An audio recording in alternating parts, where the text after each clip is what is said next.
and every classroom had an outdoor classroom. And in any kind of weather, you could go and sit sheltered and work outdoors rather than within the confines of the, should we say, strict interior of the classroom environment.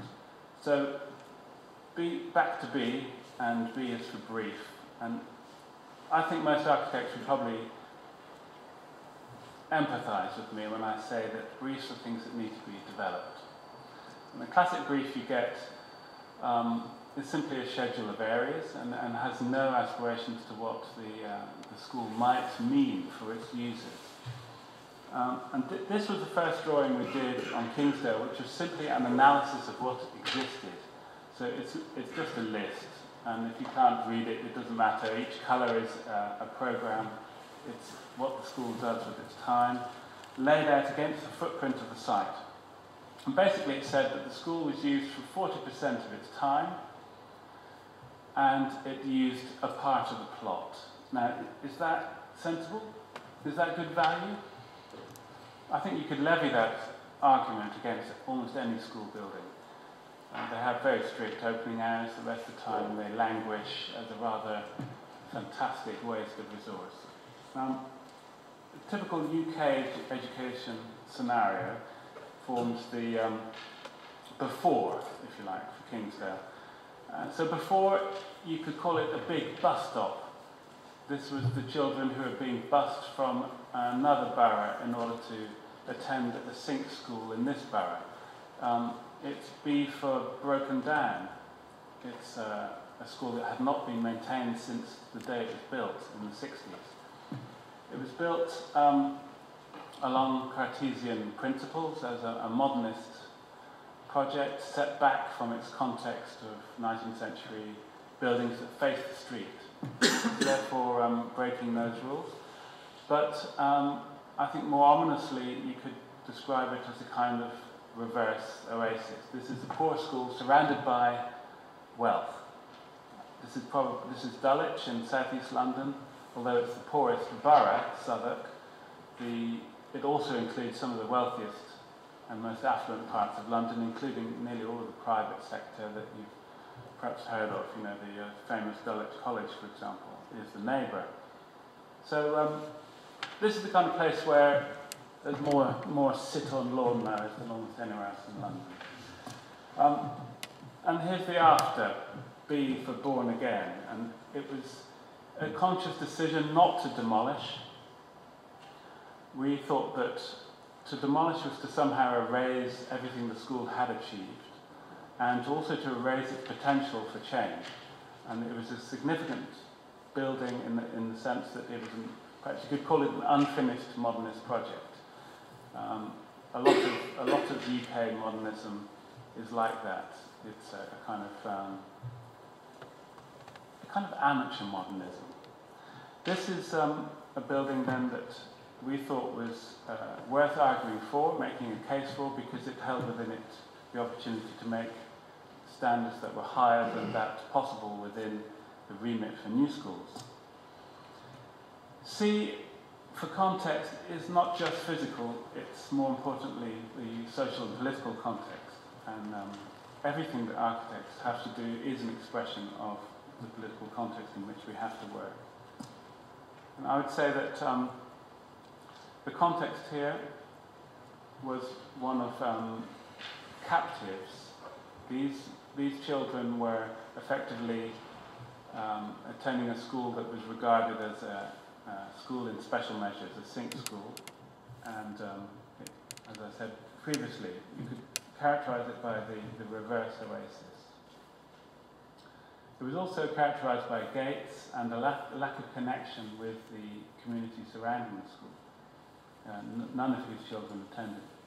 So we thought it's important to consult and discuss, and that's something I advocate in developing any brief. C is also for corridors, and corridors are the circulation principle of almost every school. And I would go further than here in his analogy to the Fordist model. I would say that corridor is a clear connection, in fact, to the penal system, on which many schools are directly modelled. So that in turn has its origins in the collegiate model, and in the case of Kingsdale you can see with its 95-metre corridors and its plan divided equally on each side with anonymous doors and numbers. This was the courtyard collegiate model gone corporate. You could call it an office cum prison. It's a condenser too, it's a social condenser, but it's also a condenser of energy. If you think of 1,200 students having to move every 40 minutes through a corridor 1.6 metres wide, you'll know what I mean. D is for demolish.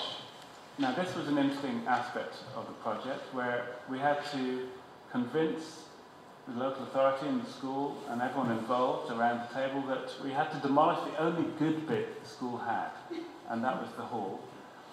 And obviously the logic for that was that we would make an even better space, but that was an act of trust and belief that demolition can be a creative act like editing.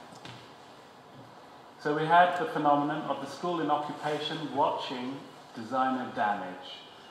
And there was an educational value in this danger, and I think, in fact, it started making everybody think about the educational value of construction itself. The other D was the do better aspect. The gauntlet was thrown down. E is, of course, for education, and I'd like to cite Wilde saying, "Nothing worth knowing can be learnt at school." E is for education. This is the German model of education. It's labelled as Civilis Ungehorsam, which means the life of civil disobedience. And that's a different take, isn't it? Just like this is not a dunce's hat in Germany. In Germany, this is the hat that's full of sweets when you arrive on day one, full of licorice, which you then distribute, and it makes you popular on day one. It's quite a different thing from being sent to the corner with a dunce's hat on. And I think it reinforces my argument that most lessons of life are contained by and within school buildings. F is for finding. F is actually for a lot of things like files, fitting, flexibility, and I mean architects as well as teachers. F is for funding, and it's also for failure. My favourite F is the finding solutions F. Finding as in materials and finding forms. But most of all, it's finding a fit between the user body, and I don't just mean the academics and their curriculum, I mean the fit between the population of the school in its widest sense. G is for green, by which I mean that global carbon reduction starts at school and the children bring it home. Anybody who has children here will know how they tell you off for leaving the tap on when doing your teeth. It's a much bigger and much more important message, I think, than is generally acknowledged, at least within the curriculum. The case at Kingsdale was made with an adroit, I like to think, sleight of hand, whereby the largest space we created through that demolition process was 3,200 metres beyond building bulletin standards. And this was because we could declare it an unheated space. And that's because it's heated naturally. So this is an inside-out space that also, I think, speaks about inverting the paradigm of captivity. This is about connection with nature and the outside. It's not about being contained. And you don't have to pay to heat it or cool it. And we did that because of the technological work, which was a collaborative process with Vector, that DRMM undertook to try and move the Eden phenomenon on to make a so-called variable skin roof, where energy is kind of made visible in the sense that as it gets hotter, the roof gets darker. And in so doing, you can control solar gain. H is for history, and this is about more learning from Europe. My second reference and last is the handsome, handmade, have no fear bridge by the Grubenman brothers, who pushed the limits of timber technology, which at the end of the day is the only sustainable technology, to its limits.